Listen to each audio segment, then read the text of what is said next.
The late winter wind howled through the San Juan Mountains like a wounded beast, scraping across the rocky slopes and whistling through the pines. Snow still clung to the higher elevations. But down in the valley where Bo Hartley's ranch sat, the thaw had begun its messy work. The ground had turned to a treacherous mix of mud and slush that sucked at boots and wagon wheels alike, making every step a calculated effort. Bo stood on his porch, watching the gray dawn break over the mountains. His weathered hands gripped a cup of coffee that had gone cold an hour ago. He'd been up since 3, tending to a sick calf, and now faced another day of trying to hold everything together. The ranch house behind him was too quiet, had been for 4 months now, ever since Mary had succumbed to the lung fever that swept through the valley last winter. "Papa," a small voice called from inside. "Lucy won't stop coughing again." Bo sighed and turned back into the house. His eldest, Samuel, stood in the doorway of the children's room, his 9-year-old face creased with worry that no child should wear. Behind him, Bo could hear the rasping cough of 5-year-old Lucy, punctuated by the whimpers of 3-year-old Thomas. "I'm coming, son," Bo said, setting down his cup. The floorboards creaked under his boots as he made his way to the children's room. Lucy lay curled in her bed, her small body shaking with each cough. Her blonde hair, so like her mother's, was matted with sweat. "It's all right, little bird," Bo murmured, lifting her into his arms. She felt too light, like a bundle of twigs wrapped in a nightgown. "Let's get you some warm honey water." In the kitchen, Bo fumbled with the stove. Mary had always managed it so effortlessly, keeping the fire just right, always having something warm and nourishing ready. His attempts at cooking usually resulted in burned beans or undercooked meat. The children ate without complaint, but he'd noticed how thin they'd all gotten over the winter.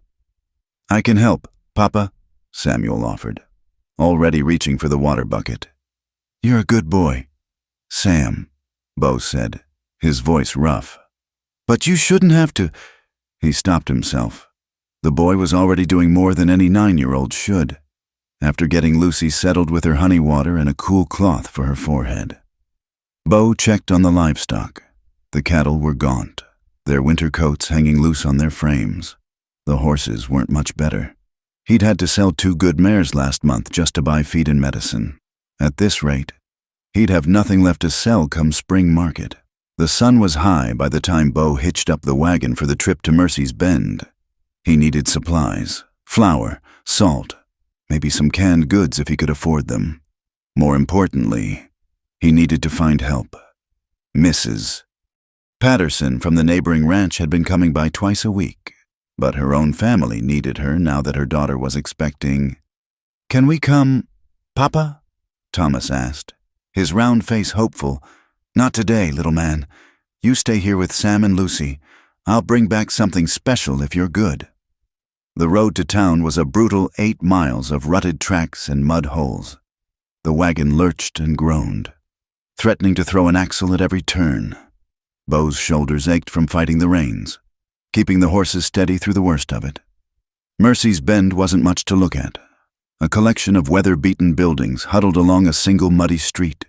The general store, the saloon, a small hotel, the church, and a handful of other establishments that served the scattered ranches and mining camps in the area. But it was civilization, such as it was, and Bo's only source for supplies.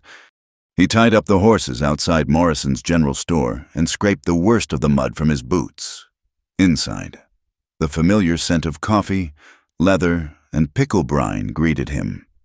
Tom Morrison looked up from his ledger, his expression sympathetic. "Bo, how are the children?" "Managing," Bo replied curtly. He wasn't one for sharing his troubles, even with those who meant well. "Need the usual? And—" He hesitated. "You know anyone looking for work? Housekeeping, cooking, such like?" Morrison shook his head slowly. "Times are hard. Bo, most folks are barely keeping their own heads above water. You might try asking at the hotel, but I wouldn't hold much hope." Bo nodded and set about gathering his supplies. The prices seemed to have gone up again. He calculated carefully, putting back the canned peaches he'd hoped to surprise the children with. Maybe next time. As he loaded his purchases into the wagon, a commotion near the grain warehouse caught his attention. Sheriff Watson was there, along with Dan Fletcher, who ran the hotel, and they seemed to be hassling someone sitting against the warehouse wall. "I said move along," Fletcher was saying. "We don't need any more beggars in this town. Bad for business. Please." A woman's voice answered, thin and desperate. "I'm not begging. I'm looking for work. I'll do anything. Cooking, cleaning, washing. I just need—" "What you need is to get on the next stage out of here," Watson interrupted. "We've got enough problems without taking in every stray that wanders through." Bo found himself walking closer.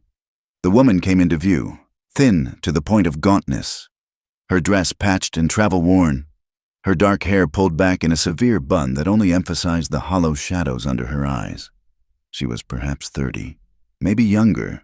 Hardship had a way of aging people out here. "I can work," she insisted, struggling to her feet. Her hands shook slightly, whether from cold or hunger. Bo couldn't tell. "I'm a good cook. I can mend, do laundry. Please, I just need a chance." "Clara May, isn't it?" Fletcher said with a sneer. "Yeah, I heard about you. That widow woman from Denver way. The one who can't—" He made a crude gesture. "No wonder your late husband's family threw you out. What use is a woman who can't give a man children?" The woman, Clara, flinched as if struck, but lifted her chin. "I can work. That's all I'm asking for." "Not in my hotel. You won't," Fletcher said. "Bad enough you couldn't pay for your room. I don't need barren women bringing bad luck to my establishment." Something in the woman's dignified desperation stirred something in Bo. Maybe it was the way she held herself despite the humiliation. Or maybe it was just the practical thought of his children coughing in their beds with no one to tend them properly. "Ma'am," he heard himself saying. All three turned to look at him. "You say you can cook?" Clara's eyes, brown and weary, met his. "Yes, sir, I can cook, clean, tend to household matters. I've kept house all my life." "Can you handle children?" A flicker of pain crossed her features, quickly suppressed. "Yes, sir, I've tended to my sister's children many times." Bo looked at Watson and Fletcher. "She bothering anyone besides you two?" Watson had the grace to look uncomfortable. "Now, Bo, we're just trying to keep the peace. Seems peaceful enough to me," Bo said. He turned back to Clara. "I've got 3 children need tending. Ranch work, room, board, and wages. $1 a week if the work's satisfactory." Clara's eyes widened. "Sir, You interested or not? I haven't got all day." "Yes," she said quickly. "Yes, sir. I'm interested." "Then get your things." She bent to pick up a small carpet bag, apparently all she owned in the world. Fletcher stepped forward. "Now wait a minute. Bo, you don't know anything about this woman. And what will people say? You taking in a strange female with your wife barely cold. My wife is 4 months buried," Bo said quietly, and something in his tone made Fletcher step back. "My children need care. This woman needs work. Seems a simple enough arrangement to me." He turned and walked back to his wagon, not looking to see if Clara followed. But he heard her quick steps in the mud, heard her breath catch as she hefted her bag. "Sir, Mr. Hartley, Bo Hartley, you need help up?" She was already climbing onto the wagon seat, moving with a determined efficiency despite her obvious exhaustion. "No, sir, and I'm Clara May Thompson. Well, Mrs. Thompson. Hope you meant what you said about hard work. It's 8 miles to the ranch, and the road's rough." "I've traveled rougher," she said quietly. Bo clicked to the horses and the wagon lurched forward. As they pulled away from town, he caught a glimpse of Watson and Fletcher still standing there, shaking their heads. Let them talk. They didn't have 3 children slowly starving, slowly getting sicker with no one to properly tend them. The woman beside him sat rigid, hands folded tightly in her lap. She didn't speak, didn't ask questions, just stared ahead at the muddy road unwinding before them. Bo found himself oddly grateful for the silence. He'd made his decision on impulse, driven by desperation, and now the reality of it was setting in. He was bringing a complete stranger into his home, around his children. But what choice did he have? He thought of Lucy's cough, of Samuel trying to cook breakfast, of little Thomas asking when Mama was coming back. No choice at all, really. The mountains loomed around them, still touched with snow at their peaks, but showing patches of brown earth lower down.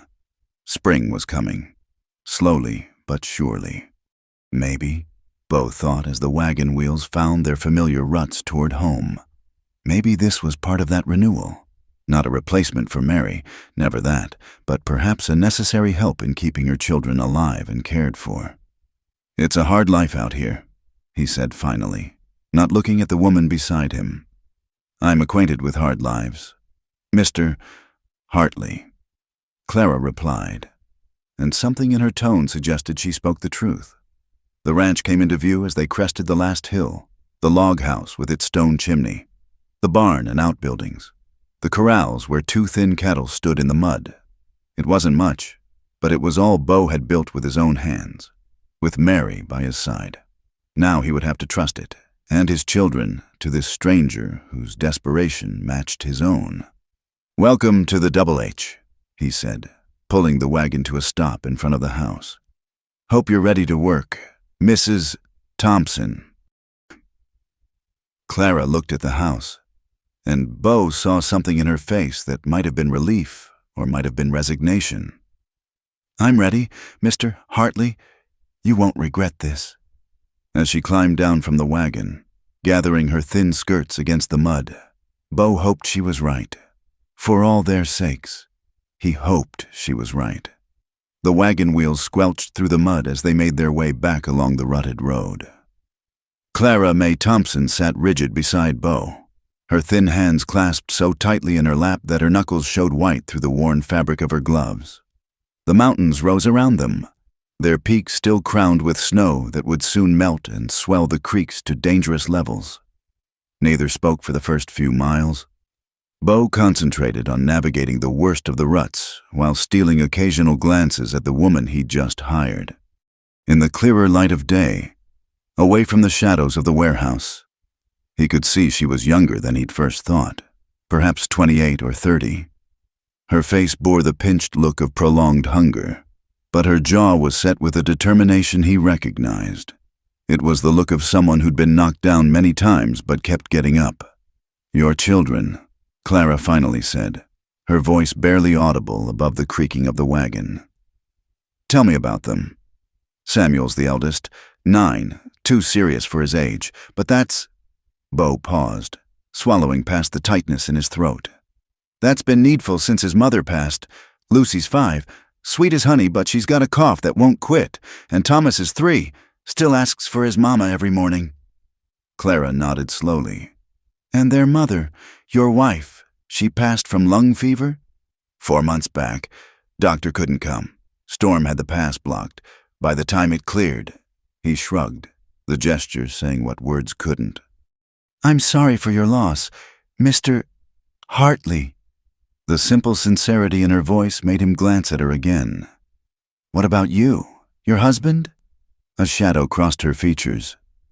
"Mining accident, 2 years ago."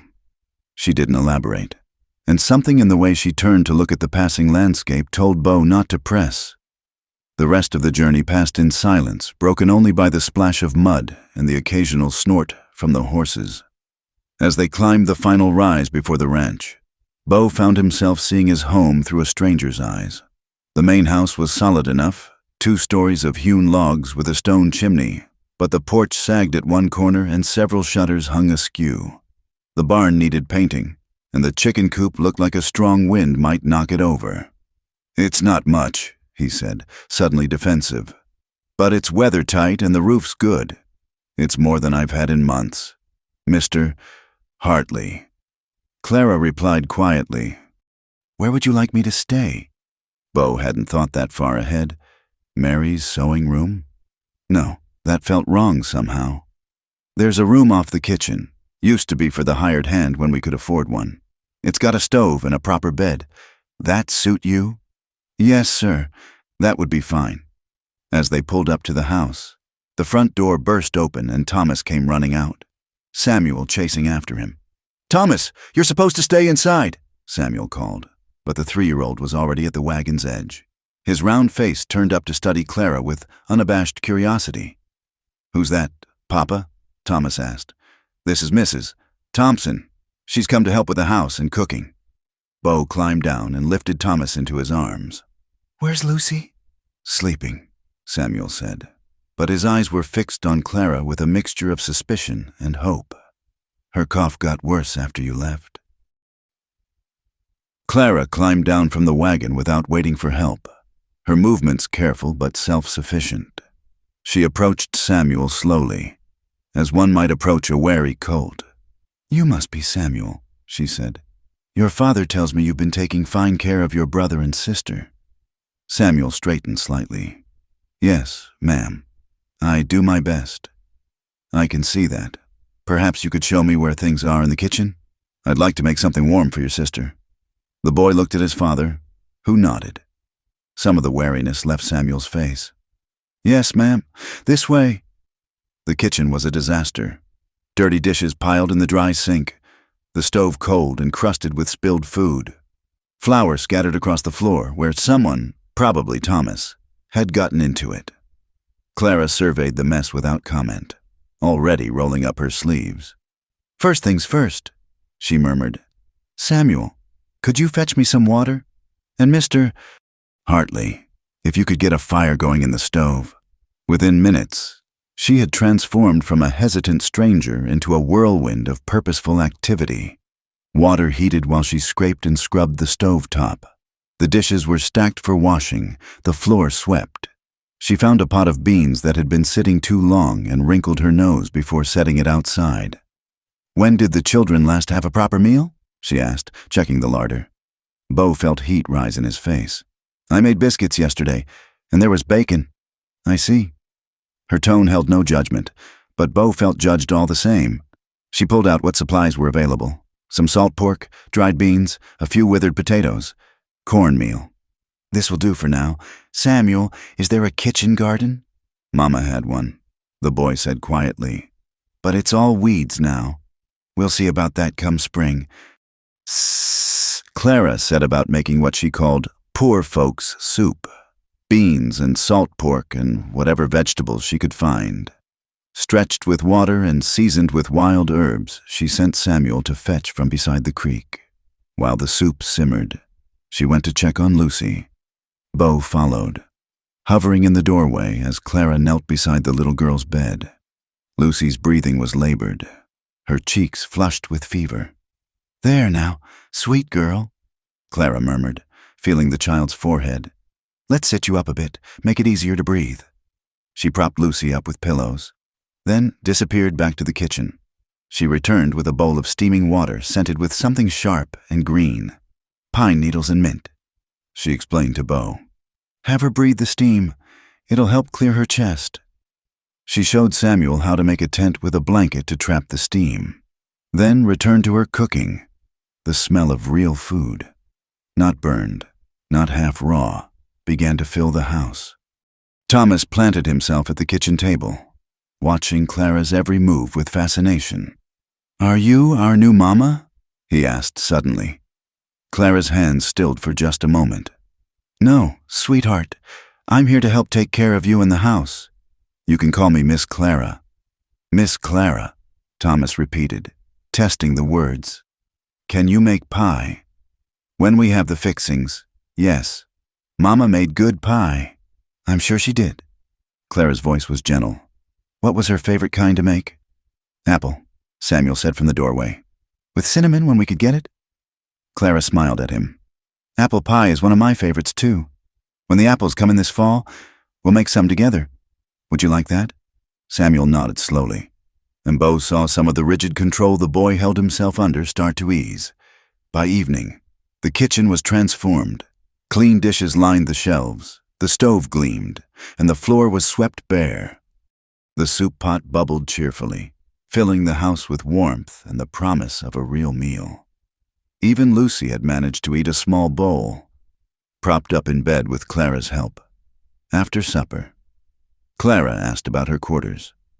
Bo showed her to the room off the kitchen, small but clean, with a narrow bed, a washstand, and a small stove for heat. "It's perfect," she said, setting down her carpet bag. "Thank you, Mr. Hartley." "Rules," Bo said abruptly. "I reckon we should set some. You'll have Sundays off, after breakfast is done. Wages on Saturday, no followers." He stopped, flushing. "That is, no gentlemen callers." Something flickered across Clara's face. Amusement? Bitterness? "That won't be a problem. Mr. Hartley, I'm not looking for—" "That. Good. That's good." He shifted awkwardly. "Children up at dawn. Breakfast by 6. I'll be out with the stock most days. Dinner at noon if I'm here. Supper at 6, regardless. Questions?" "Just one." Clara met his eyes directly. "Your rules. Am I permitted to discipline the children if needed?" Bo tensed. "What kind of discipline?" "Nothing harsh. Time sitting in the corner. Extra chores. I don't hold with beating children. Mr. Hartley, if that's your concern." He relaxed slightly. Neither did their mother. Yes, that's acceptable. They're good children. Mostly just... He struggled for words. "Just missing her." "Aren't we all missing someone?" Clara said softly, then seemed to catch herself. "I'll do my best by them. Mr. Hartley, you have my word." That night, Bo lay in his too-empty bed listening to the unfamiliar sounds of someone else in his house. He could hear Clara moving about in her room, settling in. Once, he heard what might have been muffled crying, quickly suppressed. He thought about Fletcher's crude words in town, about the gossip that would surely follow. A barren widow and a widowed rancher under the same roof. Tongues would wag. But then he heard Lucy's breathing, easier now after Clara's steam treatment, and decided he didn't much care what people said. In her narrow bed, Clara lay rigid, staring at the ceiling. The room was cold, but the blankets were clean and thick, luxury after months of sleeping in barns and alleys. Her body ached with exhaustion, but her mind wouldn't quiet. She touched the scar on her ribs, the one Jacob had given her the night he'd learned for certain she'd never bear children. "Useless woman," he'd called her. What good is a wife who can't give a man sons? But today, that little boy, Thomas, had looked at her with such trust, and Samuel, so young to be carrying such weight, had actually smiled when she'd praised his herb gathering. Even poor sick Lucy had squeezed her hand and whispered, "Thank you, Miss Clara." For the first time in 2 years, Clara felt something that might have been hope. It was fragile as spring ice, but it was there. She had work. She had a roof. She had children who needed her, even if they weren't hers. She closed her eyes and let herself imagine, just for a moment, that this could last, that she could make herself so useful, so necessary, that Bo Hartley would never send her away, that she could watch these children grow, help heal their hurt, maybe heal some of her own in the process. It was a dangerous dream for someone in her position, but in the darkness of her little room, with the wind howling outside and the house warm around her, Clara Mae Thompson allowed herself to dream it anyway. Tomorrow would bring its own challenges. There would be gossip to face, trust to earn, wounds to navigate. But tonight, for the first time since Jacob's death and her shameful expulsion from his family's home, Clara had a place to belong, even if it was only temporary, even if it was built on necessity rather than affection. It was more than she'd had in longer than she cared to remember. In the main house, she heard one of the children cough, then settle. Without thinking, she half rose, ready to go check. Then she caught herself. Not yet. She wasn't their mother, would never be anyone's mother. But she could be what they needed now, someone to cook their meals and tend their hurts and keep their home running. It would have to be enough. And for now, it was everything. The weeks passed slowly, marked by the gradual retreat of winter and the tentative arrival of spring. Clara had been at the Double H Ranch for nearly a month now, and the house had transformed under her careful hands. The floors gleamed, the windows sparkled when sunlight hit them, and the smell of fresh bread had become a daily comfort. Lucy's cough had finally subsided, thanks to Clara's patient ministrations with steam and honey tonics. Thomas had stopped asking for his mama every morning, though sometimes Clara caught him staring at her with a wistful expression that made her heart ache. Samuel remained the most reserved, but even he had begun to warm to her presence, especially after she'd taught him to make Johnny cakes just the way he liked them. It was a Tuesday afternoon when Clara noticed something dark on the horizon. Storm clouds were building over the mountains, rolling down toward the valley with ominous speed. "Mr. Hartley," she called from the porch, where she'd been beating out rugs. "Storm coming." Bo looked up from the corral where he'd been working with a young horse. Even from a distance, she could see his frown as he studied the sky. He said something to Red Perkins, the hired hand who came by twice a week, then jogged toward the house. "Looks like a bad one," he said, wind already whipping at his hair. "Could be snow, late in the season for it, but these mountains don't follow any rules." They worked together to prepare, bringing in extra firewood, securing the shutters, making sure the animals were sheltered. The children helped, even little Thomas carrying in kindling with determined concentration. By evening, the storm had hit with full force.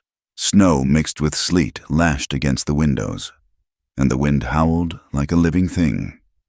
Clara kept the stove stoked and hot stews simmering, trying to maintain an air of calm for the children's sake.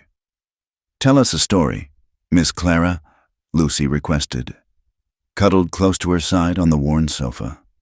Thomas was already drooping against her other shoulder, fighting sleep. "What kind of story would you like?" "A true one," Samuel said from his place by the fire. "From when you were little." Clara hesitated. Her childhood wasn't filled with the kind of stories children should hear, but she found a memory, one of the few good ones. "When I was about your age, Lucy, my grandmother, lived with us. She was from the old country, Ireland, and she knew all the old tales. On nights like this, she'd make what she called storm bread, a sweet bread with raisins and cinnamon." She was deep in the story when a loud crack echoed through the house. Thomas jerked awake with a cry. "Just a branch," Bo said, but he was already moving toward the door. "Probably hit the—" Another crack, and this time they heard splintering wood. Bo grabbed his coat. "Sounds like the barn roof. Red should have headed home hours ago. I need to check the animals." "You can't go out in this," Clara protested, rising from the sofa. "It's not safe. Those animals are our livelihood," he said firmly, already pulling on his boots. "Can't afford to lose even one." He was gone before she could argue further, swallowed by the white fury beyond the door. Clara stood frozen for a moment, remembering another night, another storm, another man who'd gone out and hadn't come back whole. "Will Papa be all right?" Lucy asked in a small voice. Clara forced a smile. "Of course, sweetheart. Your papa knows this ranch like the back of his hand. He'll be fine." But she moved to the window, straining to see through the swirling snow. Minutes passed like hours. The children huddled close, and Clara found herself telling story after story, her voice steady even as her hands trembled slightly. Where was he? What if he'd gotten turned around in the snow? What if the barn roof had collapsed while he was inside? 20 minutes? 30? The wind screamed harder. "I should go look," Samuel said, starting to rise. "Absolutely not." Clara's voice was sharper than she intended. "You'll stay right here where it's safe. Your father would never forgive me if—" The door burst open in a gust of snow and wind. Bo stumbled inside, more ice than man, his face raw with cold.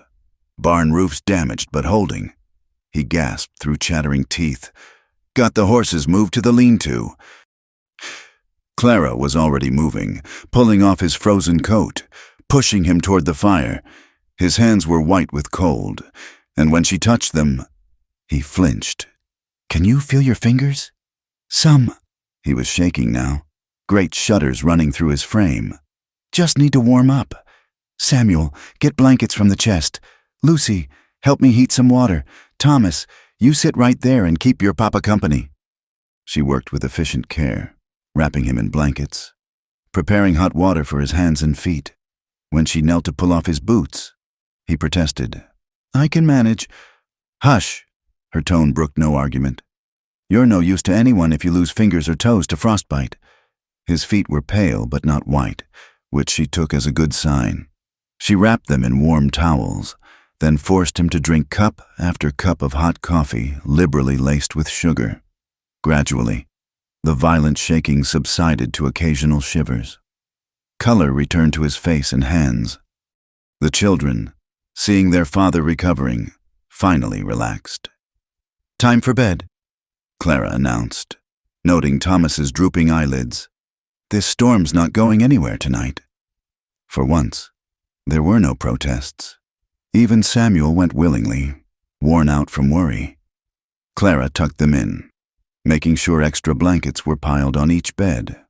When she returned to the main room, Bo was staring into the fire, the blanket still wrapped around his shoulders. He looked up as she entered. "Thank you," he said simply, "for taking charge, he gestured vaguely. "I'm not used to being tended." Clara busied herself tidying the already tidy room. "You'd have done the same for anyone. My wife, Mary, she had a way about her in crisis. Calm, steady. You reminded me—" He trailed off, looking away. "I'm not trying to replace her," Clara said quietly. "I know I couldn't, even if I tried." "No." Bo's voice was rough. "No, you're not like her at all. She was sunshine and laughter. Easy smiles and gentle ways.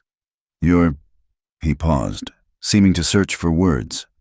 "You're steel wrapped in cotton, soft on the outside for the children, but strong underneath.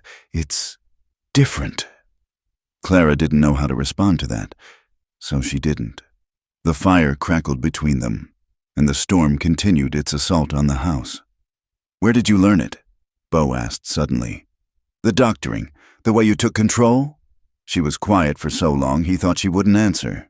Then, softly, "When you're married to a man who comes home drunk and angry more often than not, you learn to handle crisis, broken bottles, broken furniture, broken bones. You learn, or you don't survive." Bo's hands clenched in the blanket. "Your husband, he hurt you?" "It doesn't matter now. He's dead." Her voice was flat, matter of fact. "Mining accident, like I said, though some might say it was justice. Him dying in the dark under tons of rock." "I wouldn't say that, of course. Christian charity and all." The bitterness in her tone could have etched glass. Bo found himself studying her profile in the firelight, seeing for the first time the fine scar along her jawline, the way she held herself always slightly guarded, ready to dodge or flee. "Is that why his family cast you out? Because I couldn't give him children?" "Yes, barren women have no value in some households. Mr. Hartley, Jacob made that quite clear, especially when he was in his cups. His mother agreed, said I was cursed by God, that I'd trapped her son with my wiles knowing I was damaged goods." Clara's hands twisted in her apron. Maybe she was right. Maybe I am cursed. "Don't!" The word came out harsher than Bo intended. "Don't say that. The ability to bear children doesn't determine a woman's worth." "Pretty words, Mr. Hartley. But we both know the world doesn't agree." They lapsed into silence. The storm seemed to be weakening, the wind's howl diminishing to a moan. Somewhere in the house, a shutter banged rhythmically. "I should check the children," Clara said, rising. "Make sure they're warm enough." "Clara!" Her name on his lips stopped her. It was the first time he'd used her given name. "I meant what I said. You're valued here, the children. They're blooming under your care. That's worth more than anything." She looked back at him, her face unreadable in the shadows. "For now, perhaps, but what happens when they don't need me anymore? When Lucy's completely well and Samuel's old enough to manage the house himself? What value will I have then?" She left before he could answer, her footsteps quiet on the stairs. Bo stayed by the fire, troubled by the resignation in her voice, the matter-of-fact way she spoke of her own dispensability. The truth was, he'd already begun to dread the thought of her leaving, not just for the children's sake, though they'd clearly come to depend on her, but for his own sake too. The house felt alive again with her in it. The loneliness that had threatened to suffocate him after Mary's death had retreated to manageable levels. And there were moments, like tonight, when she'd knelt before him, tending his frozen feet with a gentle efficiency, when he'd felt something stir that he'd thought died with Mary. Not love, not yet, but possibility, a whisper of what might be, if he was brave enough to reach for it. But that was foolishness. Clara had made it clear she was here for work, nothing more, and he was still too raw, too caught in grief's grip to offer anyone anything worthwhile. Better to keep things as they were, employer and employee. Nothing more. Still, as he banked the fire and headed to his cold bed, Beau found himself pausing at the foot of the stairs, listening. He could hear Clara's voice, soft and melodious, singing a lullaby to one of the children, an Irish song, by the sound of it, full of longing and hope intertwined. He stood there in the darkness, letting her voice wash over him, feeling something frozen inside begin to thaw.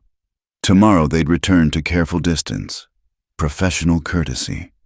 But tonight, with the storm dying outside and her voice carrying through his home like a blessing, Beau allowed himself to feel grateful, not just for her help, but for her presence. Complicated and guarded though it might be, the house settled around them, weathering the storm as it had weathered so many others. And in her small room, Clara finished her song and tried not to think about the look in Beau Hartley's eyes when he'd said her name. Tried not to hope for things that couldn't be, but hope, like spring itself, has a way of creeping in through the smallest cracks, taking root in the most unlikely ground. And as the storm finally passed and stars began to peek through the clouds, something new and fragile began to grow in the space between what was and what might be. Spring arrived in earnest over the next weeks, painting the valley in shades of green and gold. The snow retreated to the highest peaks, and wildflowers began dotting the meadows. Clara had transformed the neglected garden plot behind the house, coaxing vegetables from the soil with the same patient care she showed the children. It was a warm Saturday afternoon when the first sign of trouble appeared. Clara was hanging washing on the line while Lucy and Thomas played nearby, when she heard the sound of horses approaching. Multiple horses, which was unusual. Visitors to the Double H typically came alone or in pairs. 3 women rode into the yard, their faces shaded by proper bonnets, but their expressions clear enough. Clara recognized Mrs. Alma Patterson from the neighboring ranch, flanked by Mrs.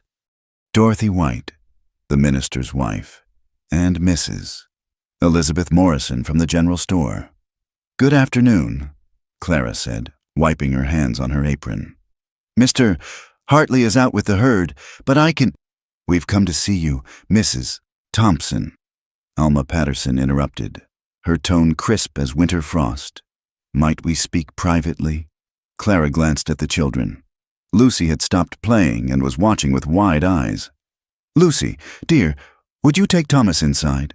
There's fresh bread cooling. You may each have a slice with jam." Once the children were gone, Clara faced her visitors. "Would you care to come inside? I could make tea." "That won't be necessary," Mrs. White said. "We won't be staying long. We've come on a matter of Christian concern." Clara's stomach tightened, but she kept her expression neutral. "Oh." Alma Patterson dismounted with surprising grace for a woman of her years. The others followed suit, forming a semicircle around Clara like judges at a trial. "Mrs. Thompson," Alma began, "we understand you've been residing here for nearly 2 months now." "6 weeks. Yes, Mr. Hartley hired me to tend house and care for the children." "Yes, about that arrangement." Mrs. Morrison's nose wrinkled as if she smelled something distasteful. "It's become a subject of considerable talk in town. A widow living under the same roof as a widowed man, with no chaperone, no proper boundaries." "I have my own quarters," Clara said evenly, "and my focus is entirely on the children and household duties." "Nevertheless," Mrs.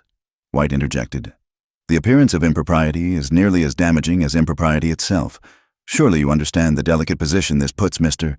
Hartley in, his reputation, the children's future standing in the community." Clara felt heat rise in her cheeks, but kept her voice level.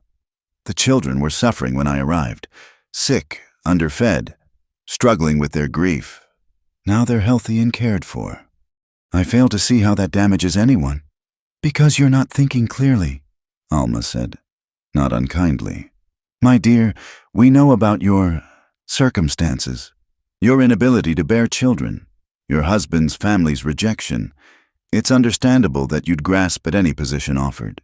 But surely you see how this looks. A barren woman, desperate for children, insinuating herself into a grieving family. The words hit like physical blows, each one carefully aimed at her deepest wounds. Clara's hands clenched in her skirts. Some are saying, Mrs. Morrison lowered her voice conspiratorially, that you've set your cap at Mr. Hartley, that you're using those poor motherless children to trap him into marriage. That's not— Clara stopped herself, breathing deeply. I have no such intentions. I'm here to work, nothing more. Then prove it, Mrs. White said firmly. Leave. Find employment elsewhere. Somewhere more appropriate, Mrs. Morrison knows of a position in Denver, a widowed aunt needing a companion. Respectable work for a woman in your position. Clara's mind raced. Leave? Now. When Lucy had finally lost that awful cough. When Thomas ran to greet her each morning. When even careful Samuel had begun to trust her with his fears and hopes.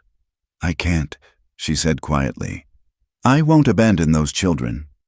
Alma's expression hardened. Can't or won't?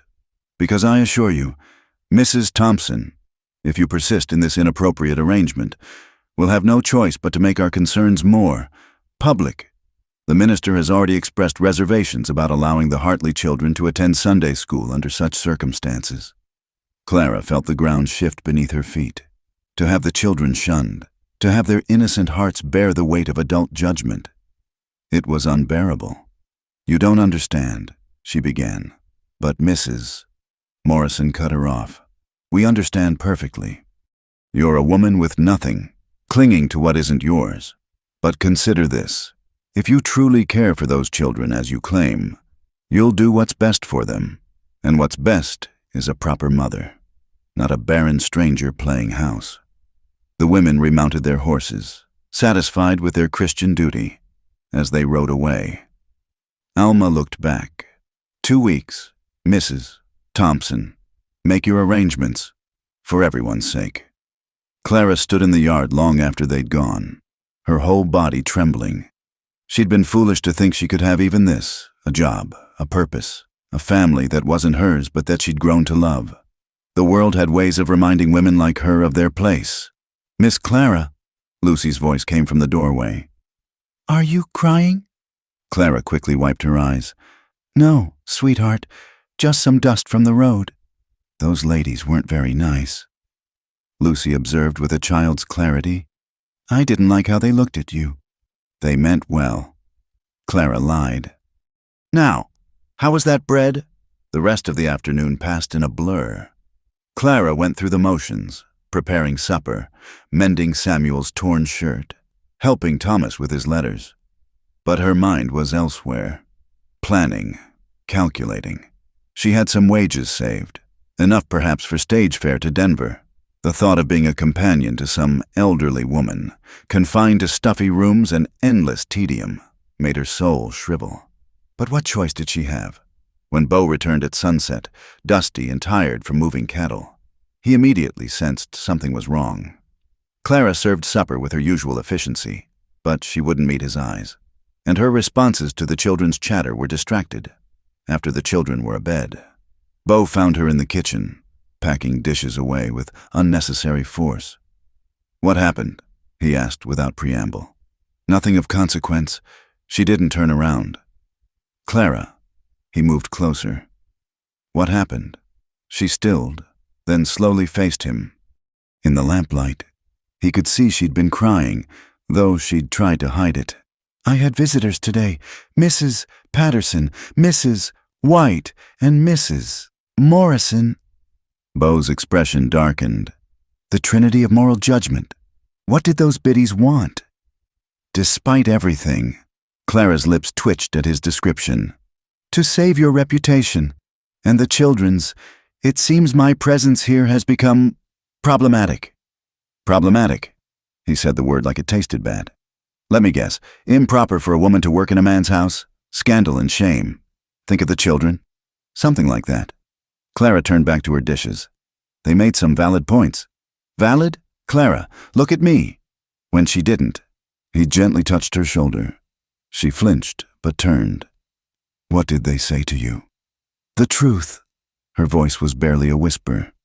That I'm a barren woman with nothing, playing at being mother to children who aren't mine, that I'm damaging their reputation, their future, that if I cared for them at all, I'd leave. Beau's hand tightened on her shoulder. That's not the truth. That's poison dressed up as concern. Is it? Clara pulled away. They threatened to have the children barred from Sunday school, to make things difficult for you in town. Can you afford that? Can the children? What I can't afford is to lose you. The words came out fierce and sudden, surprising them both. Beau ran a hand through his hair. I mean, the children can't afford it. Lucy's finally healthy. Thomas smiles again. And Samuel? He's starting to act like a boy instead of a tiny adult carrying the world. They could adjust to someone else, someone more appropriate. Appropriate. Beau spat the word. You know what's appropriate? Children being loved and cared for. A house that feels like a home again. That's what you've given us. Clara, that's what matters. But the talk will happen regardless. If not about this, then about something else. That's what small towns do. They talk. He moved closer, and Clara found herself trapped between him and the wash basin. Don't let them chase you away, please. There was something in his eyes, a vulnerability she'd never seen before. It made her chest tight and her resolve waver. They gave me 2 weeks, she heard herself say, to make arrangements. Then we have 2 weeks to figure something out. His hand found hers, calloused fingers gentle around her work-worn ones. Don't give up yet. A sound from the doorway made them spring apart. Samuel stood there in his nightshirt, his young face serious. I heard voices, he said, but his eyes were on their quickly separated hands. Is everything all right? Everything's fine, Beau said. Just discussing tomorrow's chores. Samuel looked between them, and Clara saw understanding dawn in his eyes, too much understanding for a 9-year-old. Miss Clara, he said quietly, you're not leaving, are you, because of those women who came today? Clara's heart broke a little. How did you? I heard Lucy talking to Thomas. She said the mean ladies wanted you to go away. He stepped into the room, suddenly looking very young. Please don't go. We need you. Samuel, Beau began, but the boy continued. I know I wasn't very nice at first. I thought if I liked you, it meant I was forgetting Mama. But that's not true, is it? Mama would want us to be happy. She'd want Lucy to be well and Thomas to laugh, and she'd want someone to take care of Papa, too. Clara felt tears threaten. This brave, too-old boy was offering her absolution she hadn't even known she needed. Oh, Samuel, she said softly, your Mama raised a very wise young man. Then you'll stay? She looked at Beau, who was watching her with an expression she couldn't quite read. I'll try, she said finally. I'll try. Samuel nodded, satisfied, and bid them good night. After he left, Clara and Beau stood in the warm kitchen, the weight of unspoken words heavy between them. I should go, Clara said finally. Early morning tomorrow. Clara, wait. Beau caught her hand as she passed. What Samuel said, about someone taking care of me, too, you should know. These weeks, having you here, it's not just about the children anymore. She stood very still, afraid to breathe, afraid to hope. Mr. Hartley, Beau, he corrected softly. Just Beau. Beau. His name felt dangerous on her lips. We can't. You know we can't.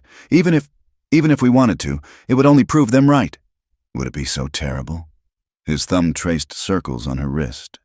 To prove them right? She pulled her hand free, though it cost her. Good night, Bo. She fled to her room, closing the door firmly behind her, but she could still feel the warmth of his hand, still see the longing in his eyes. 2 weeks. The women had given her 2 weeks to decide between safety and scandal, between running and staying, between a half-life alone and the terrifying possibility of love. Summer had settled over the valley like a warm blanket, bringing with it long days and star-filled nights, despite the ultimatum from the town's moral guardians. Clara had stayed, though she'd been careful to maintain even more propriety than before. She rose before dawn, retired after dark, and kept her interactions with Bo strictly professional during daylight hours. But the nights were different. It had started innocently enough, a shared cup of coffee on the porch after the children were asleep, discussing the next day's tasks. Then it became a ritual, these stolen moments under the vast Colorado sky, when they could drop their careful masks and just be Clara and Bo, not employer and housekeeper. Tonight was especially warm, the kind of July evening that made the mountains look purple in the fading light. Clara sat in her usual chair, mending one of Thomas's shirts by feel more than sight. Bo occupied the other chair, a respectable distance away, though she was acutely aware of every movement he made. "Corn's looking good," he said, breaking the comfortable silence. "Best crop in years. Thanks to that garden you started. The children helped." Clara replied, her needle flashing in the moonlight. "Lucy has quite the green thumb. She's blooming herself. All of them are." He paused, then added quietly, "Thanks to you." Clara kept her eyes on her mending. These moments of gratitude were dangerous. They made her want things she couldn't have. "I'm just doing my job." "No." His voice was firm. "You're doing much more than that, and we both know it." She did look up then, finding his eyes already on her. In the moonlight, his face was all plains and shadows, handsome in a weathered way that made her chest tight. "Bo, I know," he said. "I know all the reasons why we shouldn't. God knows I've listed them to myself 100 times. But Clara," he leaned forward, elbows on his knees. "I'm tired of pretending I don't feel what I feel." Her hands stilled on the fabric. "And what do you feel?" "Like I'm alive again," he said simply. "For months after Mary died, I was just going through the motions, getting through each day for the children's sake. Then you arrived, and suddenly there was light in this house again. Not just for them, for me too." Clara set aside her mending, her hands trembling slightly. "You're still grieving. What you feel, it might just be gratitude mixed with loneliness. Is that what you tell yourself about what you feel?" He moved his chair closer, close enough that she could smell the leather and sunshine scent of him. "That it's just gratitude?" "What I feel doesn't matter," she whispered. "It matters to me." He reached out, covering her clasped hands with one of his. "Clara, I'm not asking for anything you're not ready to give. I need you to know. In case those vultures convince you to leave, I need you to know that you're wanted here. Not just needed, wanted." The weight of his hand on hers was almost unbearable in its tenderness. How long since someone had touched her with genuine care? Not since her grandmother, probably. Certainly not during her marriage to Jacob. "I dream about it sometimes," she admitted, the words pulled from some deep place. "Having a real home, a family, children to love, even if they're not." She stopped, unable to finish. "Even if they're not yours by birth," Bo completed gently. "But Clara, don't you see? They already love you like you're theirs. And as for the other," his hand tightened on hers, "there are all kinds of families, all kinds of love. What matters is choosing each other." She looked at their joined hands, his sun-browned and scarred from work, hers pale despite the garden work, both showing the evidence of hard lives lived. Slowly, she turned her palm up, letting their fingers intertwine. "I'm frightened," she admitted. "Of me?" There was pain in his voice. "No, never of you." She met his eyes. "Of wanting this too much, of believing it could last. of letting myself love those children completely when I might have to leave them. Then don't leave. He lifted their joined hands, pressing his lips to her knuckles. Stay, not as the housekeeper, as my wife. The words hung in the night air like stars. Clara's breath caught. Beau, you don't mean… I do mean it. I've been thinking about it for weeks. Marry me, Clara. Make this real. But Mary is gone, he said gently but firmly. And she'd be the first to tell me to grab happiness where I find it. She was practical like that. She'd look at you, see how you love our children, how you've brought life back to this place, and she'd probably scold me for waiting this long to ask. Clara pulled her hand free, standing abruptly. She walked to the porch rail, looking out at the moonlit valley. People would talk. They'd say I trapped you, just like those women predicted. Let them talk. He came up behind her, not touching, but close enough that she could feel his warmth. What do I care for their gossip when I could have you beside me? When the children could have you as their mother in truth? I can't give you more children, she said, the old shame rising. You're still young enough. You could marry someone who could give you sons to carry on the ranch. Clara, look at me. When she didn't turn, he gently caught her shoulders, turning her to face him. I don't need more children. I need someone to love the ones I have. Someone to build a life with. Someone who makes me want to be better than I am. She searched his face, looking for doubt, for resignation, for anything that suggested this was mere convenience or desperation. Instead, she found only steady certainty and something that looked dangerously like love. It wouldn't be proper to answer tonight, she said weakly. A lady should consider. He silenced her with a kiss, not demanding or passionate, but gentle, questioning, full of promise. Clara had been kissed before, Jacob's rough claiming, bruising and taking. This was nothing like that. This was giving and asking, worship and wonder. When they parted, she was trembling. That wasn't proper either. She managed. No, he agreed, not looking remotely sorry. But I've been wanting to do that since the night you saved my feet from frostbite.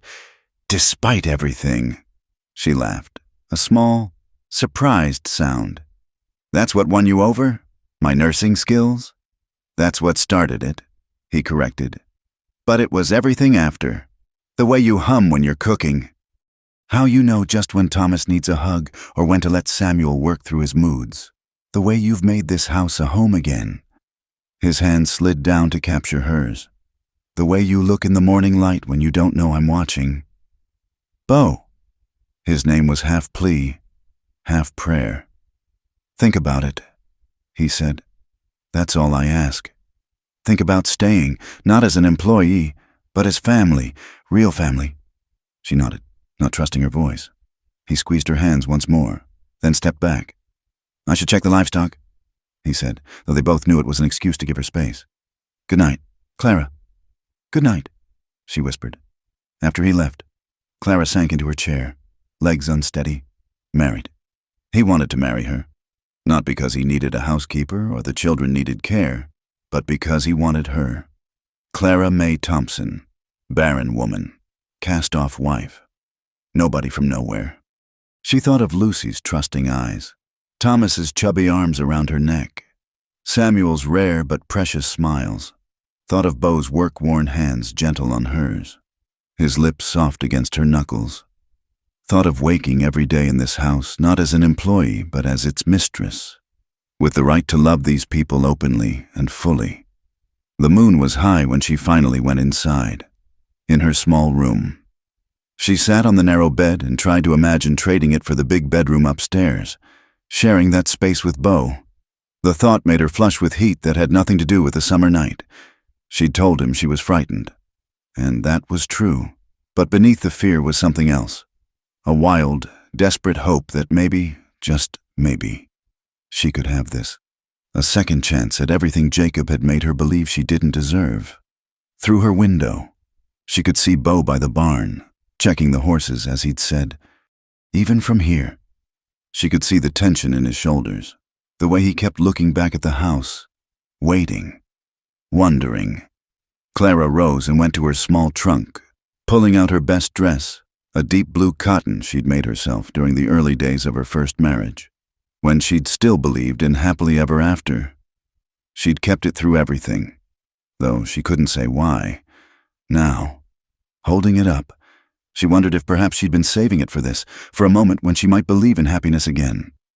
Tomorrow, she decided, tomorrow she would give him her answer. Tonight, she would allow herself to dream of a life where she truly belonged, where Clara was home at last.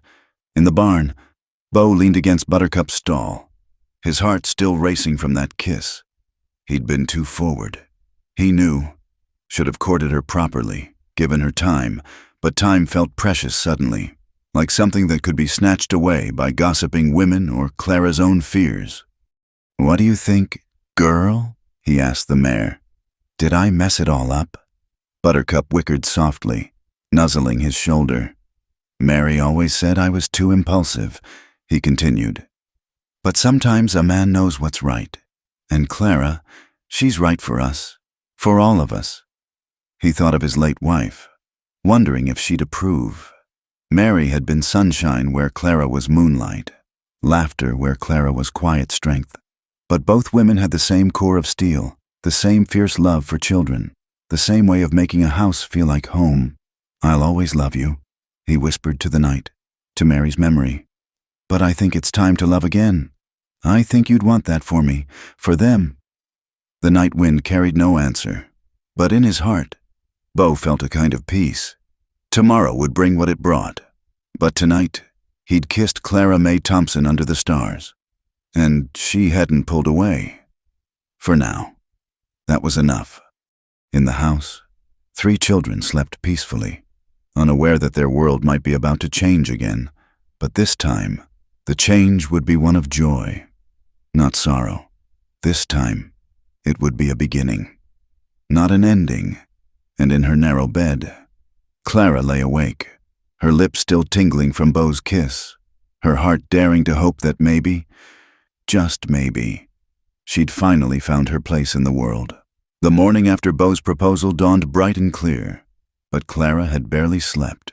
She moved through her morning routines mechanically, starting the stove, mixing biscuit dough, setting the table, all while her mind churned. She had just placed the coffee pot on the stove when she heard horses approaching. Through the kitchen window, she saw a lone rider dismounting, a man she didn't recognize. He was tall and lean, dressed in the worn leather of a bounty hunter, with cold eyes that swept the ranch with professional assessment. Something about him made her skin prickle with unease. "Can I help you?" Beau's voice came from the porch. He must have seen the stranger from the barn. "Looking for someone," the man said, his voice carrying a flat, Midwest accent. "Woman by the name of Clara May Thornton, though she might be going by Thompson now." Clara's blood turned to ice. She pressed herself against the wall, out of sight from the window. "Don't know anyone by that name," Beau said evenly. The stranger smiled, but it didn't reach his eyes. "No, that's strange. Word in town is you've got a housekeeper. Widow woman, dark hair, about ya high." He held up his hand at Clara's height. "Pretty thing, despite being barren as desert sand. I asked if I could help you." Beau repeated, his tone hardening. "State your business or move on." "My business is with the woman. Name's Jed Thornton. She's my wife." Clara's knees nearly buckled. Jed, alive. The mining accident, it had all been a lie to escape. And now he'd found her. "You're mistaken," Beau said. "The woman working here is a widow. Her husband died 2 years back." Jed laughed. An ugly sound. "Is that what she told you? Let me guess. Mining accident? Cave-in? That's her favorite story." He pulled out a worn piece of paper. "Got our marriage certificate right here, legal and binding. That woman belongs to me, and I mean to take her back. Even if this woman you're looking for was here," Beau said carefully, "she'd be her own person. Slavery's been over for 20 years, case you hadn't heard. Don't get smart with me. Rancher?" Jed's hand moved to his gun belt. "A wife's got obligations, legal ones. And Clara, well, she's got debts to pay. Years of keeping her fed and clothed with nothing in return. No sons, no daughters, nothing but a dry womb and a sharp tongue. Clara heard footsteps on the stairs, the children waking. Panic seized her. They couldn't see this, couldn't be part of it. She forced herself to move, intercepting Samuel in the hallway. "Keep your brother and sister upstairs," she whispered urgently. "No matter what you hear." "Miss Clara, what's wrong?" "Please, Samuel, just do as I say." The boy nodded, recognizing the seriousness in her tone. Clara straightened her spine, smoothed her apron, and walked out onto the porch. "Hello, Jed," she said quietly. His face split into a predatory grin. "There she is, my wandering wife. You've led me quite a chase, Clara May." "I'm not your wife," she said, amazed at how steady her voice sounded. "You're dead. I mourned you." "Mourned me?" He laughed again. "Is that what you call running off in the night with my money, leaving me for dead after that little accident with the lantern?" Bo looked between them, understanding dawning. "You're the one who hurt her." "Disciplined," Jed corrected.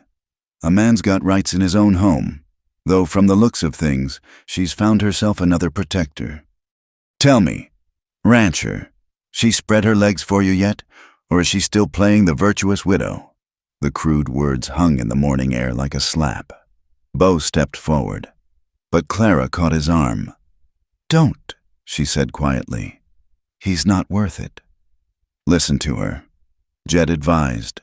"She knows what happens when menfolk get riled on her account. Don't you, wife?" Clara's hand unconsciously went to her side, where the deepest scar hid beneath her dress. "What do you want, Jed?" "What's mine?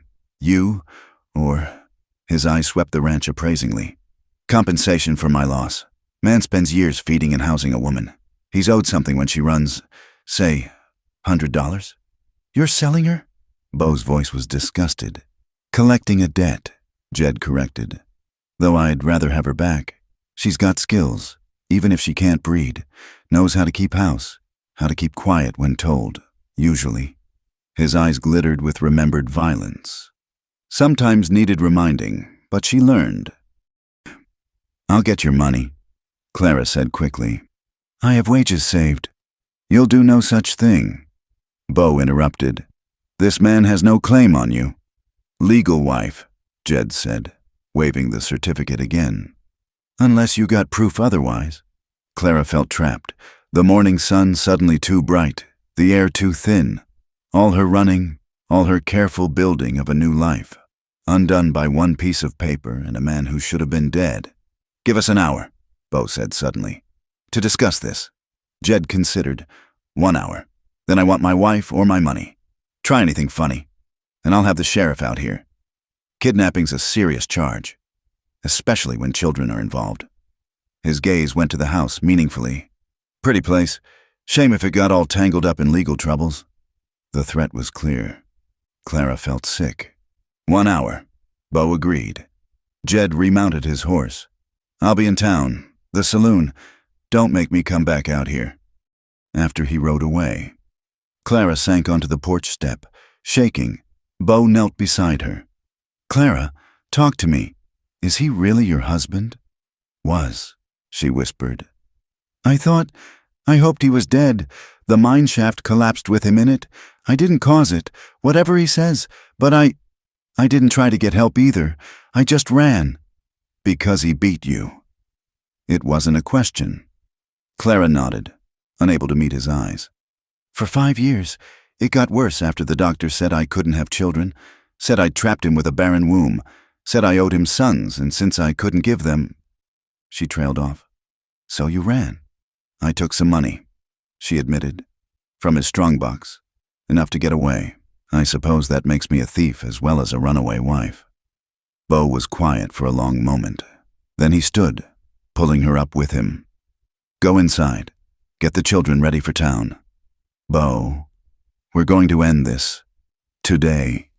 His face was set with determination.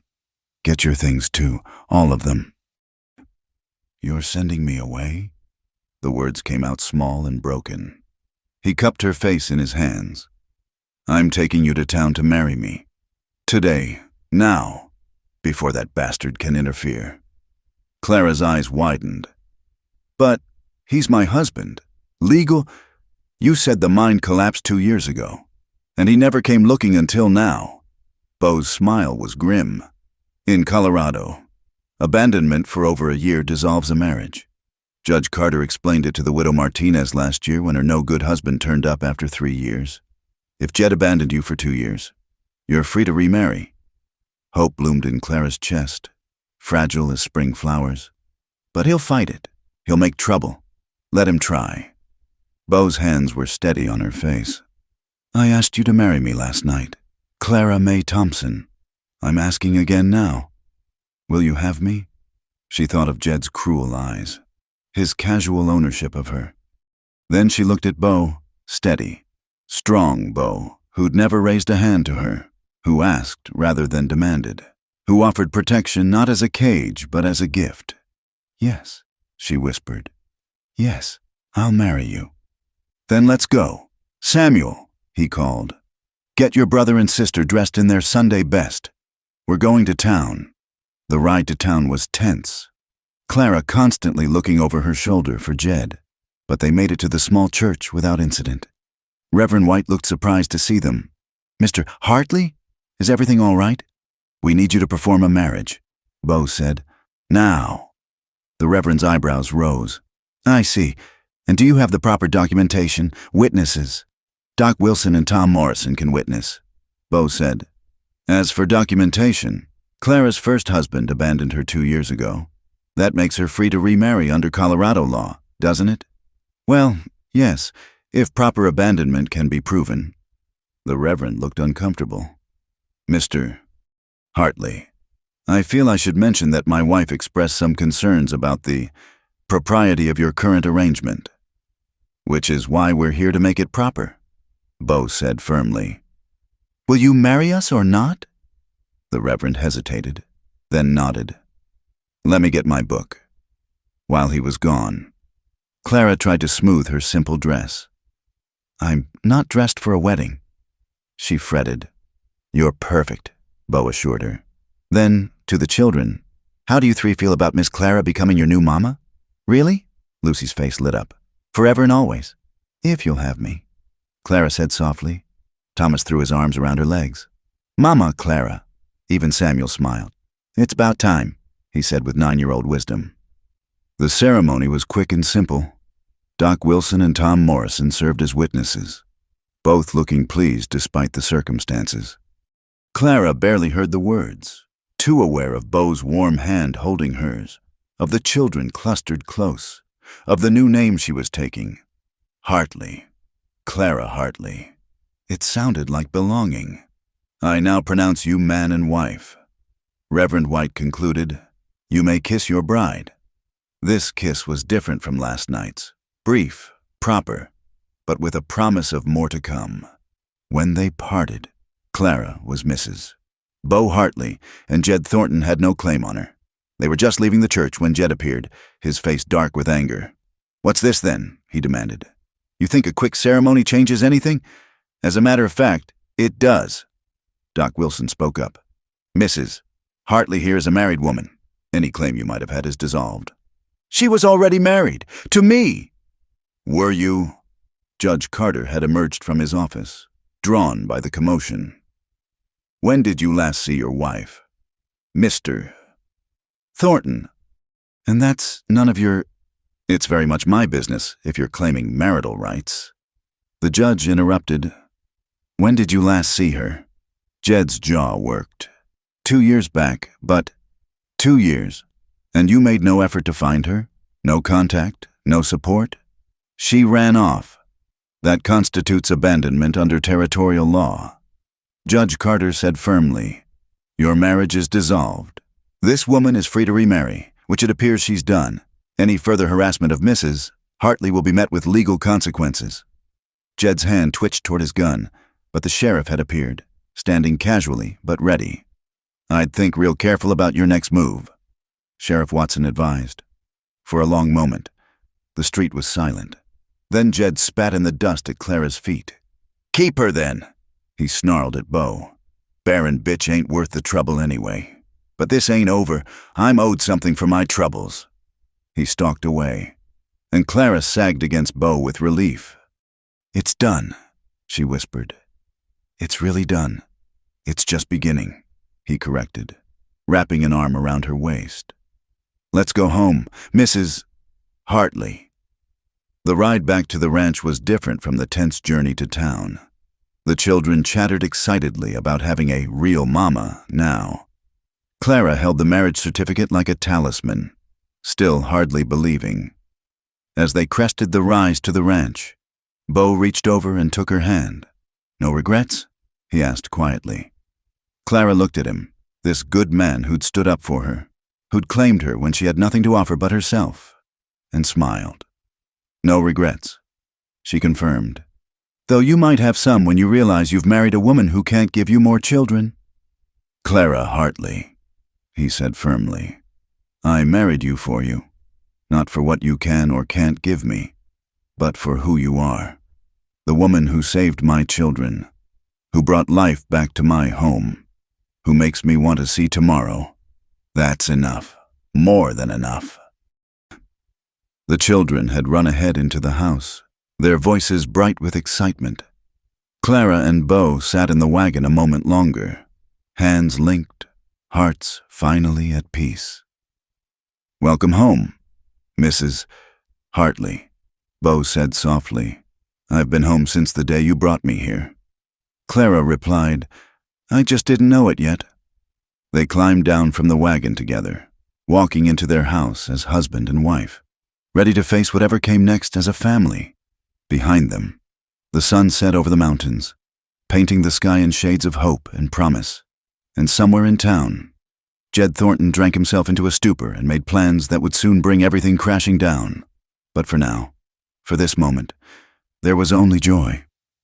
3 days had passed since the hasty wedding, and Clara was still adjusting to being Mrs. Hartley. The children had taken to calling her Mama Clara with an ease that made her heart ache with happiness. Even the work felt different now, hanging wash on the line. She could see her wedding ring glint in the sunlight, a constant reminder that she belonged here by right, not just by employment. But the peace was shattered on a Thursday morning when Sheriff Watson rode up to the ranch, his face grim. "Bo around?" he asked Clara, who was working in the garden with Lucy. "In the barn," Clara replied, a knot of worry forming in her stomach. "Is something wrong?" Watson hesitated. "Maybe you should come too, Mrs. Hartley." The formal use of her new name did nothing to ease her anxiety. She told Lucy to go inside and watch her brothers, then followed Watson to the barn where Bo was mending harnesses. "Sheriff," Bo greeted, setting down his tools. "What brings you out here?" "Jed Thornton," Watson said without preamble. "He's been making noise in town, talking to anyone who'll listen about how you stole his wife, how he's owed compensation. Yesterday he filed a formal complaint." Clara's hand found Bo's automatically. "On what grounds?" "Theft, for one. Claims you took money when you left. Also says the marriage isn't valid, that you weren't properly divorced." Watson shifted uncomfortably. "And he's been talking to some of the ladies in town, Mrs. Patterson, Mrs. White, filling their ears with stories about your marriage, private things that shouldn't be spoken of in public." Heat flooded Clara's face. She could imagine what Jed had been saying, crude, humiliating things designed to shame her. He's also claiming alienation of affection against Bo. Watson continued. "Says you lured his wife away, knowing she was married. That's ridiculous," Bo said flatly. "I hired Clara as a housekeeper. Didn't even know about Thornton until he showed up here." "I believe you," Watson said. "But Judge Carter says we need to have a proper hearing. Sort this out, legal-like. It's set for Saturday at the town hall." A hearing? Clara felt the ground shift beneath her feet. Like a trial? More informal than that, Watson assured her. "But yes, both sides will present their case. You'll want to bring any documentation you have about the abandonment. Witnesses who can speak to your character, that sort of thing." After the sheriff left, Clara sank onto a hay bale. her legs suddenly weak. 2 years, she whispered. 2 years of freedom, and he still has the power to destroy everything. Bo knelt before her, taking her hands. He won't. We won't let him. You don't understand what he's capable of. Clara said, the things he'll say, Bo, he'll tell everyone about our private life. He'll make it sound sordid, make me sound like... She couldn't finish. Like what? A woman who escaped a brutal marriage? Who survived years of abuse? There's no shame in that. Clara, the town won't see it that way. You know they won't. They already think I'm a scheming woman who trapped you. This will just confirm it. Then we'll face them together, Bo said firmly, as husband and wife. The next 2 days were a flurry of preparation. Doc Wilson agreed to testify about treating Clara's injuries when she first arrived in town. Bruises and cuts she'd explained away as traveling accidents. Tom Morrison would speak to her character, how she'd been seeking honest work when Bo hired her. Even Reverend White, despite his wife's disapproval, agreed to testify that the marriage was performed properly. But Clara knew it wouldn't be enough, not when Jed had poison to spread and eager ears to hear it. Saturday dawned gray and oppressive, with storm clouds gathering over the mountains. The town hall was packed. It seemed everyone in Mercy's Bend had come to witness the spectacle. Clara kept her head high as she entered with Bo, though she could hear the whispers following them like smoke. Judge Carter called for order. He was a fair man, Clara knew, but even fair men could be swayed by public opinion. We're here to address the complaint brought by Mr. Jed Thornton regarding the validity of the recent marriage between Bo Hartley and the former Clara May Thornton. Mr. Thornton, you may present your case. Jed stood, dressed in his best clothes, but still managing to look disreputable. His eyes found Clara and gleamed with malicious satisfaction. Your Honor, that woman there is my legal wife. We were married in Denver 5 years ago. He produced the marriage certificate with a flourish. She abandoned me 2 years back, stealing $40 from my strongbox when she left. Can you prove the theft? Judge Carter asked. My word against hers, Jed admitted. But the fact remains, she left without cause, without word. A wife doesn't have the right to just up and leave her husband. Did you attempt to locate her? I was injured, Your Honor. Mining accident left me laid up for months. By the time I recovered, the trail was cold. Clara bit her tongue. The accident had been a drunken fall into a shallow shaft, and his injuries hadn't stopped him from visiting the saloons 2 days later. And what cause did Clara have for leaving? The judge asked. Jed's expression turned wounded. No cause at all. I provided for her, kept a roof over her head. It's true we had our troubles. What marriage doesn't? She couldn't give me children, which was a disappointment. But I stood by her, even when folks said I should put her aside for a real woman who could breed. Clara's hands clenched in her lap. Bo placed his hand over hers, a silent reminder that she wasn't alone. Sometimes she needed correction. Jed continued, warming to his theme. She had a sharp tongue, liked to argue, but I never did more than any husband might to keep peace in his home, and for her to repay my patience by running off, then taking up with another man while still married. He shook his head. It's adultery, plain and simple. Murmurs ran through the crowd. Clara could see Mrs. Patterson nodding righteously. Mr. Hartley. Judge Carter said, Your response? Bo stood slowly. Your Honor, I hired Mrs. Thompson, as she called herself, as a housekeeper. My wife had died. My children needed care. She told me she was widowed, and I had no reason to doubt her. It wasn't until Mr. Thornton appeared that I learned otherwise. Yet you married her immediately after learning the truth. Jed interjected, Mighty convenient. I married her, Bo said steadily, because by then I'd come to know her character. A woman who'd never raised her voice to my children, who tended them through illness, who worked from dawn to dusk without complaint. If she fled Mr. Thornton, I could only conclude she had good reason. And what reason would that be? Jed demanded. A woman's duty is to her husband, for better or worse. That's what the vows say. May I speak, Your Honor? Clara's quiet voice cut through the noise. Judge Carter nodded. She stood on unsteady legs, facing the packed hall. Mr. Thornton asks what reason I had for leaving. The truth is, I left to save my life. Dramatics, Jed scoffed. You never what? Clara turned to face him directly. Never backhanded me for burning the biscuits? Never took a belt to me for speaking to the neighbor man about borrowing flour? Never threw me down the stairs when Doc Millerson told you I'd likely never carry a child to term? The hall had gone silent. Clara's voice grew stronger. You ask for proof. I have it. She began unbuttoning the high collar of her dress. Every scar tells a story. Mr. Thornton, shall I show them? Clara, no, Bo said softly, but she shook her head. They want to know why I left? Let them see. She pulled her collar aside, revealing the white line along her throat. This one's from a broken bottle. The night you came home from the saloon and found I'd mended your shirt with the wrong color thread. Gasps echoed through the hall. Even Mrs. Patterson looked uncomfortable.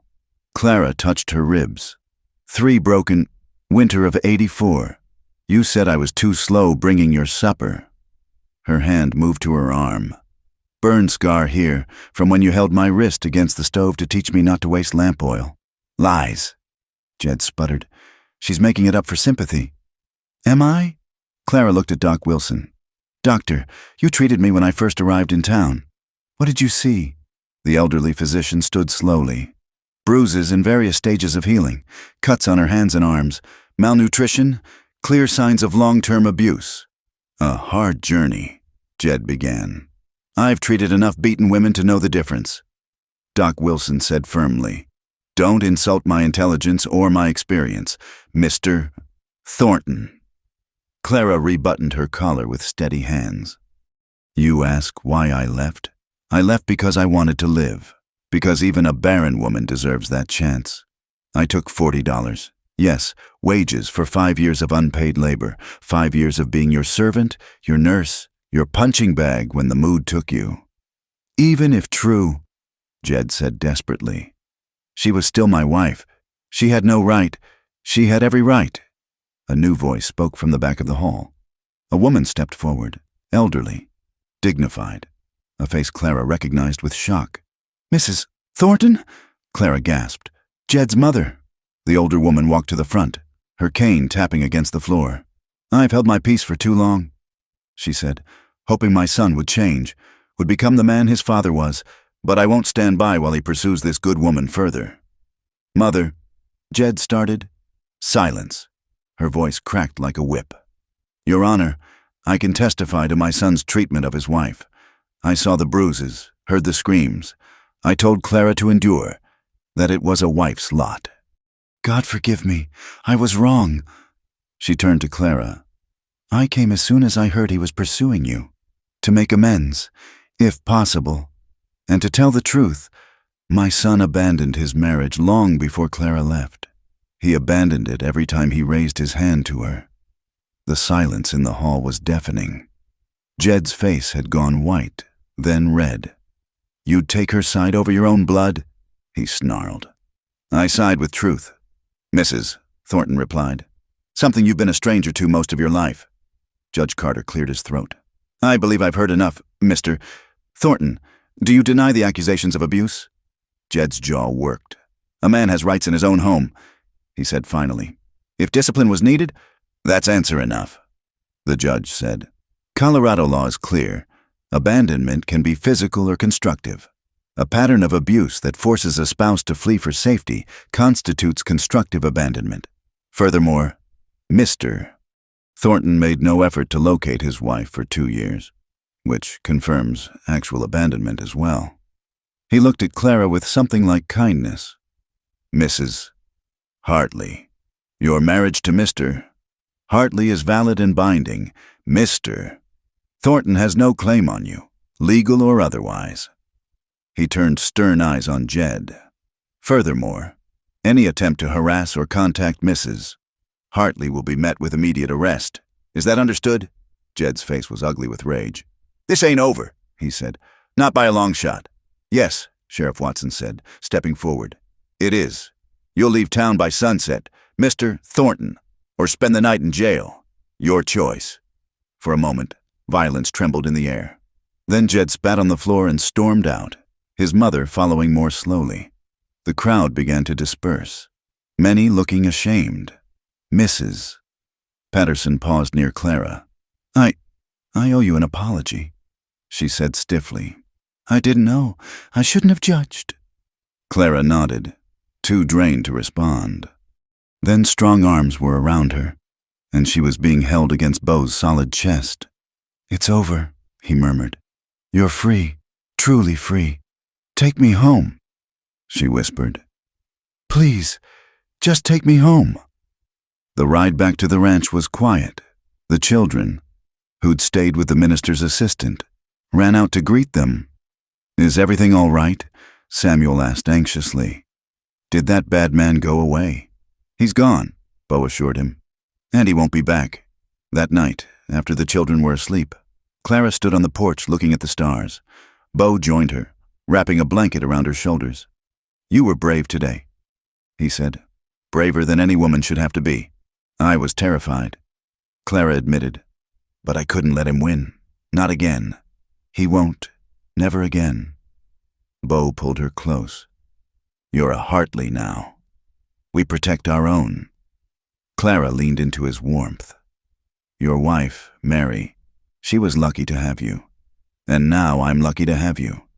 Beau said simply, different luck, different love, but just as real. They stood together under the vast Colorado sky. Two wounded people who'd found healing in each other.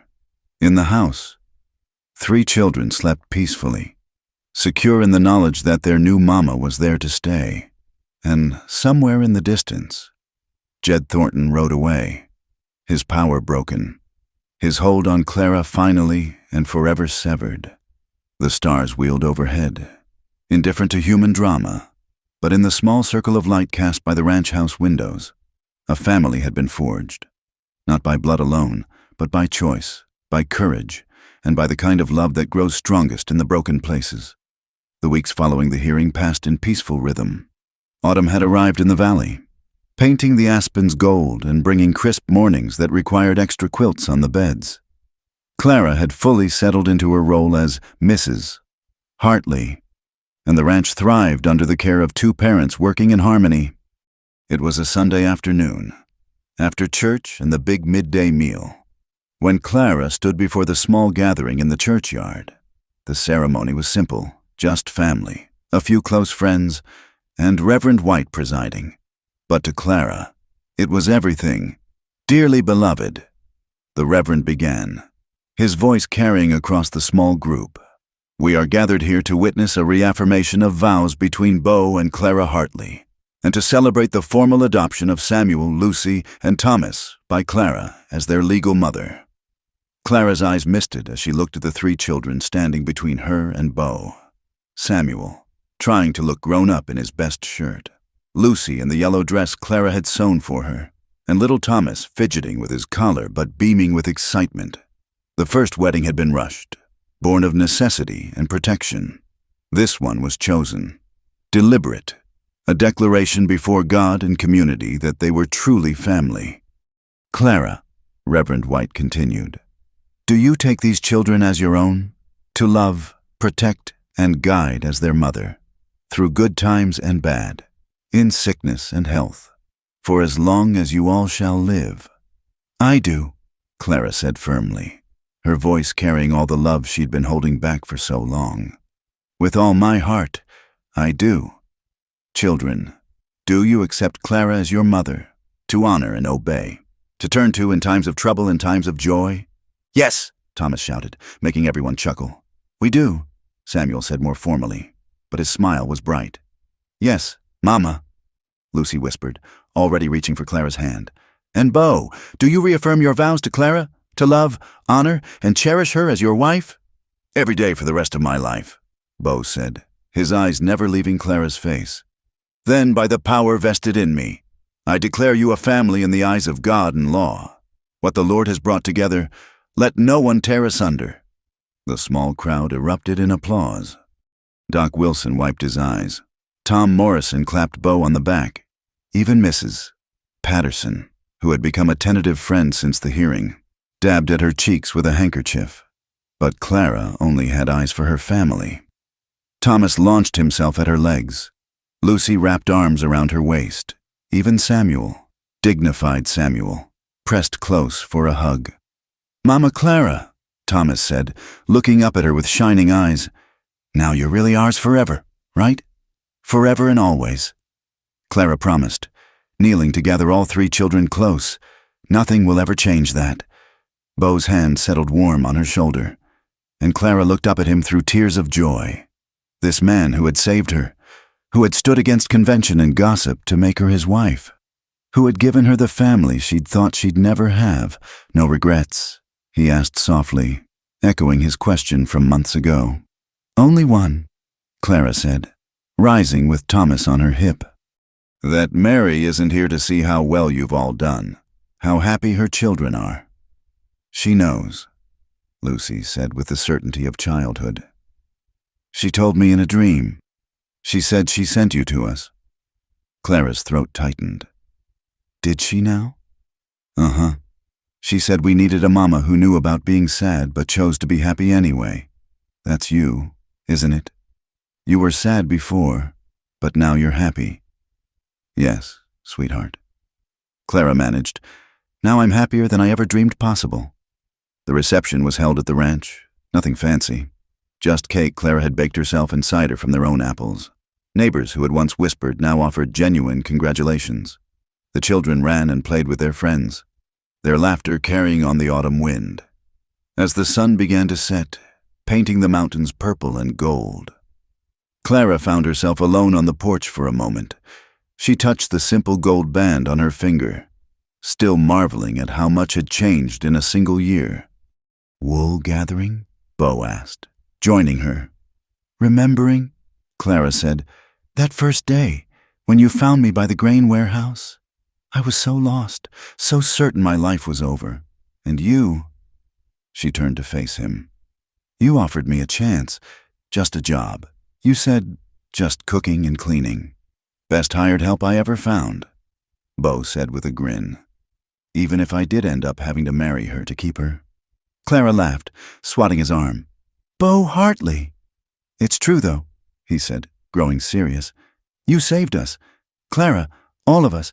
This ranch was dying right along with us after Mary passed. You brought us back to life. We saved each other." Clara corrected. "That's what families do." From inside came the sound of the children arguing over the last piece of cake. Normal, everyday chaos that Clara wouldn't trade for anything. "I should go sort that out," she said. "In a minute." Bo pulled her close, and they stood together watching the stars appear one by one. "I love you, Clara Hartley. My wife, mother of my children, love of my second chance. And I love you," Clara whispered. "My husband, my protector, my home." Later that night, after the guests had gone and the children were tucked in bed, Clara made her rounds as she always did. Samuel, growing so fast, one arm flung over his head in sleep. Lucy, curled up with the rag doll Clara had made her, breathing easy and clear. Little Thomas, who'd insisted on sleeping with the wooden horse Bo had carved for him. Each child kissed, each blanket adjusted, each silent prayer of gratitude offered. In their bedroom, still a wonder, Bo was already in bed, watching her with the soft look he got sometimes. "Happy?" he asked as she joined him. "Beyond words," Clara said, settling into his arms. "Though I sometimes wonder—" "What?" "If I'll wake up. If this is all a dream and I'll find myself back in that cold room in Denver. Or worse, still with—" She stopped, shaking her head. "I'm sorry. I shouldn't—" "Hey." Bo tilted her chin up. "This is real. We're real. And I'll spend every day proving it to you if I need to." "You already do," Clara assured him. "Every time you come home for lunch just to see how I'm doing. Every time you include me in decisions about the ranch. Every time you look at me like I'm something precious. You are." Bo said simply, "You're everything." They lay together in comfortable silence, listening to the night sounds of the ranch, an owl hooting, cattle lowing in the distance, the old house settling around them. "I've been thinking," Bo said eventually, "about expanding, maybe getting some sheep to go with the cattle. The children are old enough to help more, and with two of us working, I'd like that," Clara said, "building something together, making this place even better for the children." "Our children," Bo corrected, and Clara smiled against his chest. "Our children," she agreed.